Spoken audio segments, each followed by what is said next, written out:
കോഴിക്കോട് കൊയിലാണ്ടിയിൽ വീണ്ടും സ്കൂട്ടർ മോഷണം. ഓവർബ്രിഡ്ജിന് സമീപം നിർത്തിയിട്ട വാഹനം മോഷ്ടിച്ചു. 2 യുവാക്കൾ സ്കൂട്ടറുമായി പോകുന്ന ദൃശ്യങ്ങൾ പുറത്തു വന്നിട്ടുണ്ട്. ഈ ബൈക്കിനടുത്ത് പാർക്ക് ചെയ്ത ബുള്ളറ്റിൽ നിന്ന് ഹെൽമറ്റും കട്ടാണ് മോഷ്ടാക്കൾ പോയത്.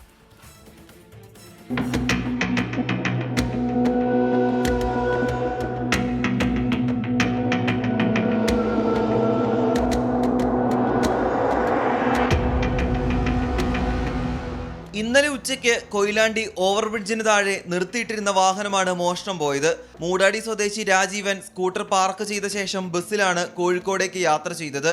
എന്നാൽ താക്കോൽ വാഹനത്തിൽ നിന്നും എടുക്കാൻ മറന്നിരുന്നു. ഇത് മനസ്സിലാക്കിയ മോഷ്ടാക്കൾ ചുറ്റുപാട് നിരീക്ഷിച്ച ശേഷം സ്കൂട്ടറുമായി കടന്നു കളയുകയായിരുന്നു.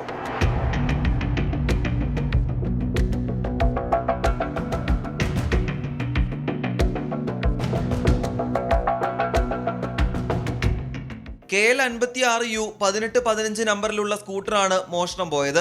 20നും 25നും ഇടയിൽ പ്രായം തോന്നിക്കുന്ന 2 പേർ വാഹനവുമായി പോകുന്നത് ദൃശ്യങ്ങളിൽ കാണാം. സമീപത്ത് നിർത്തിയിട്ടിരുന്ന ബുള്ളറ്റിലെ ഹെൽമറ്റും യുവാക്കൾ മോഷ്ടിച്ചിട്ടുണ്ട്. വാഹന ഉടമ പോലീസിൽ പരാതി നൽകി.